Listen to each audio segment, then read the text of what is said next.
Парламент қол қойған заңның аясында мемлекеттік қызметшілер кәсіпкерлікпен айналыса алады деген жалған ақпарат тарады. Кімдер кәсіпкерлікпен айналыса алады? Заңда мемлекеттік қызметшілерге қатысты осы тұрғыда сөз жоқ. Мемлекеттік қызметшілерге әлі де шектеулер сақталады. Мемлекеттік органға ведомстволық бағынысты мекемелердің басшылары. Оларға расында заң кәсіпкерлікпен айналысу мүмкіндігін беріп отыр.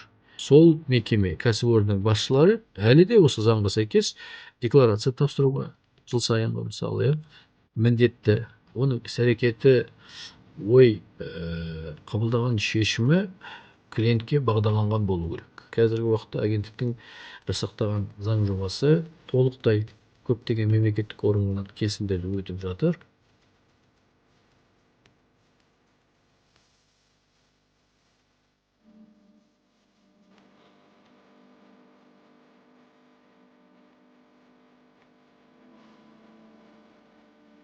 Армысыз, құрметті көрермен, Қызмет Толкс подкастының кезекті эпизодын ұсынамыз. Бүгінгі тақырыбымыз мемлекеттік қызметшілер кәсіпкерлікпен айналыса ала ма?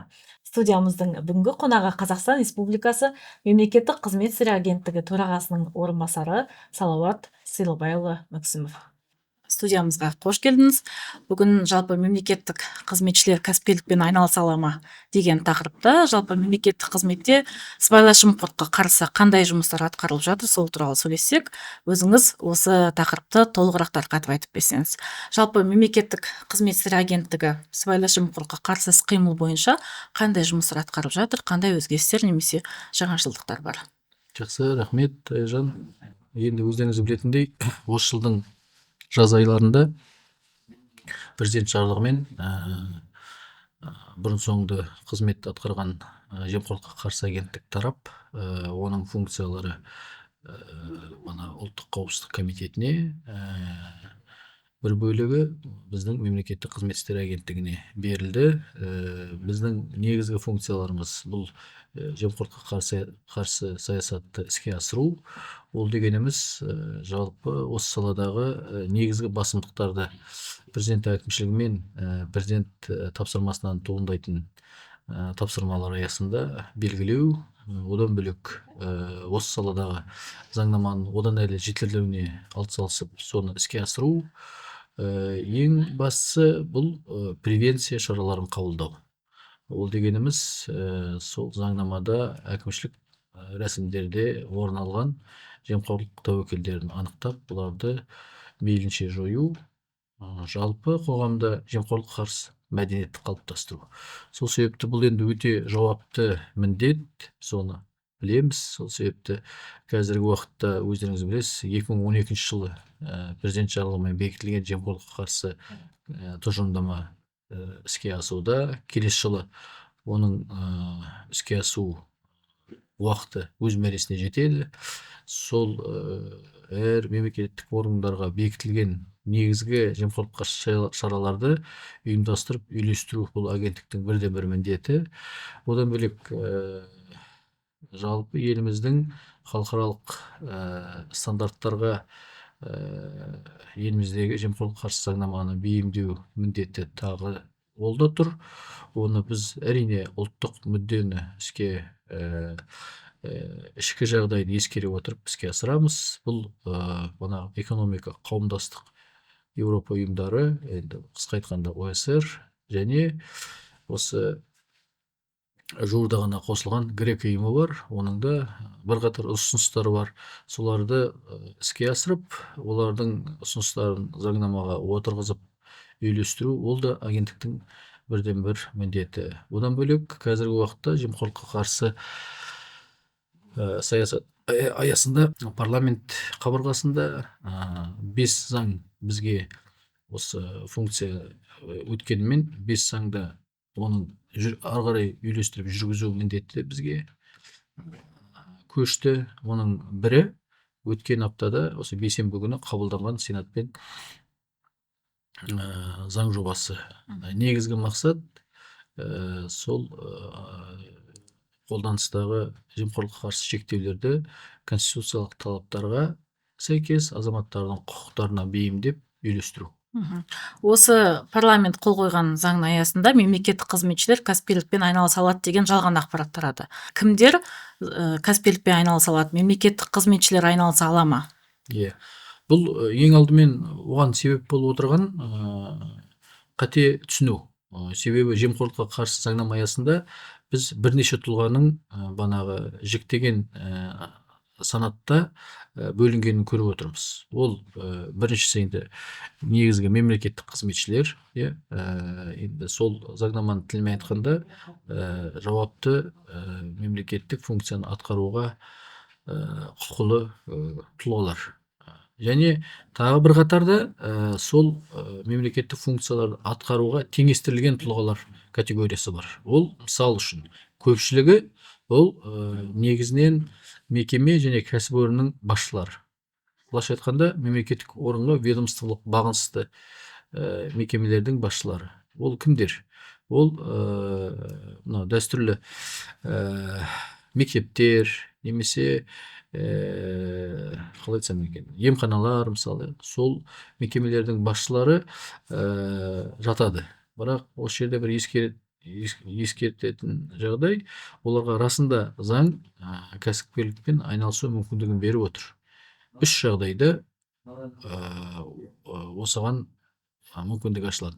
Біріншісі, егерде мүдде қақтығысы болмаса. Ол дегеніміз не? Ол мысалы кәсіпорынды басқарып тұра өзінің жекелеген кәсібі осы жеке мекеменің негізгі міндеттеріне қайшы келмеу керек, тұспа-тұс болмау керек деген сөз ғой. Сол себепті мысалы егерде ол әкімдіктің жанында ведомстволық бағынысты кәсіпорын, мысалы басымдылық редакция болатын болса, мысалы енді былай айтқанда газет шығаратын болса, әрине ол мекеменің немесе кәсіпорынның басшысы өзінің жеке өмірінде осыған тұспа-тұс келетін банағы кәсіпті жүргізе алмайды, жеке кәсібін. Дәл осындай басымдылық оның иелік меншігінде болмау керек. Солай ғой. Неге десеңіз, бұл бәсекелестікті бұзады. Бір, екіншіден, егерде ол мемлекеттік тапсырысқа түсетін болса, әрине бұнда мүдде қақтығысы орын алады. Екінші шарт, бұл өзінің лауазымдық қызметін атқаруға кедергі келтірмесе дейді. Мысалы, бізде еңбек заңнамасына сәйкес әр жұмыскер тәулігіне 8 сағат жұмыс жасау міндетті, мысалы, одан аспау керек дейді. Бірақ қосалқы жұмыс алатын болса, қосалқы жұмыстың уақыты да тек 4 сағатпен белгіленген. Демек 12 сағат болу керек. Осы әр кәсіпорындағы басшының өзінің жұмыс регламентіне сәйкес ол өз кәсібін осыған теріс пайдаланып, қызметке берілген уақытын өз кәсібіне арнамау керек. Солай ғой. Егерде ол арнап осыған алаңдап жүретін болса, онда біз айтамыз, өзінің лауазымдық міндетін атқаруға жеке кәсібі кедергі келтіріп отыр деп. Және үшінші жағдай, сол мекеме немесе кәсіпорынның иеленген жылжымайтын мүлігі болса, немесе соған тиесілі жер телімі болатын болса, оны да өз жеке кәсіпорынның пайдасына пайдалануға тыйым салынады. Егерде осы жеке кәсібі соны көздейтін болса, соған алып келетін болса, онда әрине олда да тыйым салынады. Демек, жалпы алғанда кәсіпкерлікпен айналысуға құқық беріледі. Себебі ол конституциямен кепілденген.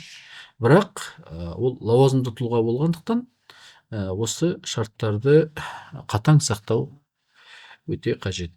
Себебі олар әлі күнге дейін осы қолданыстағы заңнамаға сәйкес жемқорлыққа қарсы субъектісі, жемқорлыққа құқық бұзушылықтардың субъектісі болып қала береді. Ол дегеніміз не? Сол мекеме кәсіпорынның басшылары әлі де осы заңға сәйкес декларация тапсыруға жыл сайынғы мысалы міндетті. Демек, оларға қатысты қаржылық бақылау әлі де жалғасады. Екіншіден, олар мүдде қақтығысының ережелерін сақтауға да әлі де міндетті, немесе біздегі туыс қатынасқа қатысты жұмыс бірге жасау шектеулері бар заңнамада.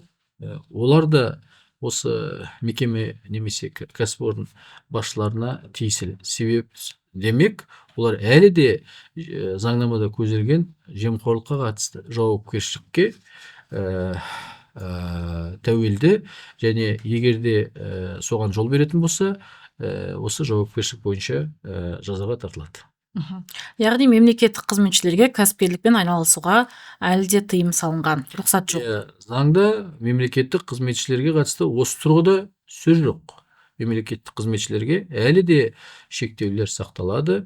Себебі негізгі оның бастапқы осыған түрткі болып отырған себептерінің бірі, мемлекеттік қызметшілер әр азамат пен қоғамның сенімін артып, сеніміне бөлену керек. Екіншіден, біз қандай болмаған жағдайда мемлекеттік қызметті пайдалана отырып, лауазымды мүмкіндіктерін теріс пайдалануға жол бермеу керекпіз. Үшіншіден, жалпы мемлекеттік басқаруды және оның тиімділігін арттыру бізде әлі де міндет болып сақталады. Сол себепті біз мемлекеттік қызметшілерге жеке кәсіппен айналысуға мүмкіндік бере алмаймыз. Осыдан 2 жыл бұрын, жалпы осы өзгерістерге себеп болған 2 жыл бұрын жарық көрген Конституциялық соттың нормативтік қаулысы. Ол жерде Конституциялық сот заңда көзделген жемқорлыққа қарсы шектеулер осы кәсіпорын немесе мекеме басшыларына қатысты тиесілі. Олардың лауазымдық міндеттерінің сипаттамасын ескере отырып, белгілеу қажеттілігіне назар аударды. Сол себепті бізде осы тұрғыда осы санатқа жатқызылатын, мысал үшін, ұлттық банк немесе қаржы саласын реттейтін агенттіктің қызметкерлері, немесе өңірдегі сайлау комиссияның мүшелері, немесе ұлттық компания, холдинг қызметкерлері, соларға кәсіпкерлікпен айналысу кедергілерін, шектеулерін әлі де сақтап қалдық. Олар осы санатқа жатқызылғанмен, олардың лауазымдық міндеттерінің сипаттамасын ескере отырып, біз оны сақтап қалдық. Мысалы, ұлттық банктың қызметкерлері тіпті заңмен мемлекеттік функцияны атқаруға теңестірілген тұлғалардың қатарына жататын болса да, олар осы салада бақылау функциясын іске асырғандықтан, біз оларға кәсіпкерлікпен айналысуға мүмкіндік бермедік. Сол секілді, әр осындай осы шектеуді сақтап қалған тұлғаларға қатысты біз терең талдау жасап отырып, оларға жол бермедік. Жақсы. Жалпы ведомстволық ұйымдардың басшыларына осы кәсіпкерлікпен айналысуға рұқсат беру сыбайлас жемқорлыққа алып келмей ме? Қалай ойлайсыз? Сол негізгі қоғамдағы үрей сұрақ соған байланысты ғой. Сол себепті мен тағы қайталап өтемін. Мекеме басшылары, кәсіпорын басшылары, былайша айтқанда, мемлекеттік органға ведомстволық бағынысты мекемелер, кәсіпорындардың басшылары. Олар жемқорлыққа осыны пайдалана отырып бармау үшін және оны алдын кесіп болдырмау үшін біз оларды жемқорлық, құқық бұзушылық субъектілік қатарына әлі де жатқызамыз. Біз олардан босатқан жоқпыз. Демек, басқа да заңда көзделген шектеулер оларға тарайды. Мен айтпақшы, мына декларация тапсырады, демек қаржылық бақылау бар, басқа іздер бар. Сол себепті солардың барлығын көре отырып, біз әлі де оларды егер де осы жеке кәсіппен айналысу болатын мүмкіндігін алып, теріс пайдаланып, өз пайдасына жұмыс жасайтын болса, оларды біз жемқорлық фактілер бойынша әлі де жауапкершілікке тарту мүмкіндігіміз бар. Жақсы, рахмет. Салауат Сенбайұлы, жалпы мемлекеттік қызметшілердің бойында қандай қасиеттер болу керек, тұлғалық болмысы қандай болу керек, сол туралы өзіңіздің ойыңызды айтсаңыз. Енді бұл мемлекеттік қызмет ең алдымен басқа еңбек түрлерінен қандай айырмашылығы бар деген сұраққа біз алдымен жауап беру керекпіз. ол әрине мемлекеттік қызмет болғасын оның айырмашылығы бар. Себебі осы жерде мемлекеттік қызмет ең алдымен әр азаматтың қоғам мүшесі, қоғамның жалпы алғанда сеніміне негізделеді. Себебі ол осы қызметте жүре тұра жалпыға ортақ мүліктің тағдырын шешуге, барлығына міндеттейтін нормативтік актілерді қабылдауға мүмкіндік ашылады. Сол себепті ол бағанағы сырттан алып келген қоғамның жеке менеджер секілді қоғамның мүддесіне жұмыс жасайды. Сол себепті оның негізгі мақсаты қоғамның сенімінен шығу. Екіншіден, әрине мемлекет қызмет болғасын, ол қазіргі мемлекеттік саясаттың басымдықтарына бас ию керек. Ол сонымен келісу керек, сол жолмен жүру керек. Және үшіншісі, ол тағы бір маңызды мәселе, ол өзінің былай айтқанда берген антына берік болу керек. Сол үш негізді қамтамасыз ететін бірқатар талаптар бар. Ең алдымен ол өзінің елінің қалай айтсам екен, патриот болу керек, отан сүю керек, сонда ғана ол мемлекеттік қызметші болады. Осылайша заңда мысалы мемлекеттік қызметші болуға тек Қазақстан азаматтарына рұқсат берілген, өздеріңіз білесіз. Шетел азаматтарына, басқа азаматтығы жоқ азаматтарға мысалы мемлекеттік қызметші болуға тыйым салынған. Заң шығарушы осыны үйлестіріп отырып, ол ең алдымен өзінің отанына адал қызмет ету керек деген талап негізінде осындай бірден бір талап жасап отыр. Екіншіден, ол кәсіби жағынан өте жоғары тұлға болу керек, профессионал болу керек.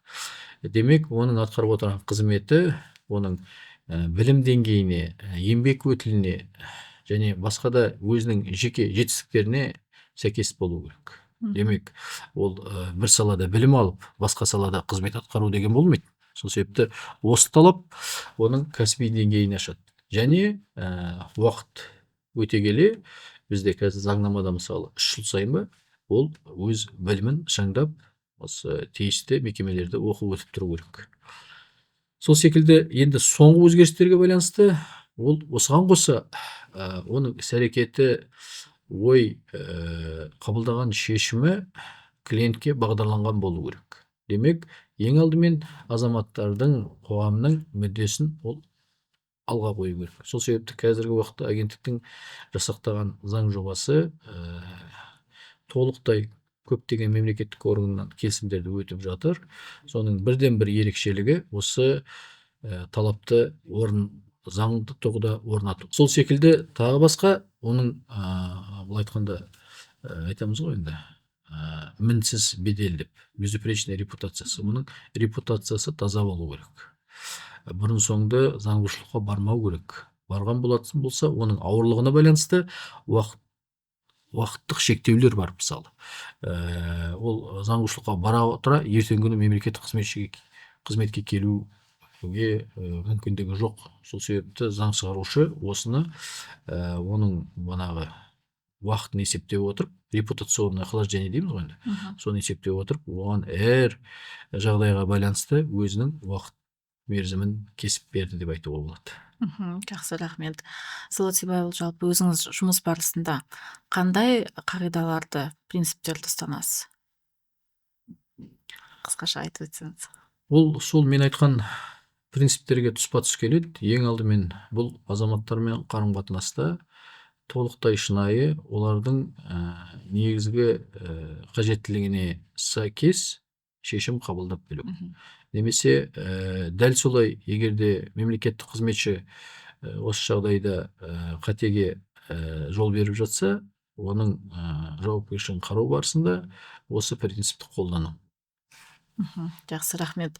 Салауат Сибайұлы, эфирге келіп, осы мәселені толығырақ айтып бергеніңізге рахмет. Жалпы осы бүгінгі сұхбатты жазудағы мақсатымызда халық арасында, қоғамда мемлекеттік қызметшілерге қатысты тараған жалған ақпаратқа түсіндірме жасау болды. Уақыт бөліп келгеніңізге көп рахмет. Құрметті көрермен, Қызмет Talks подкастының кезекті эпизоды тәмам. Келесі кездескенше аман сау болыңыздар.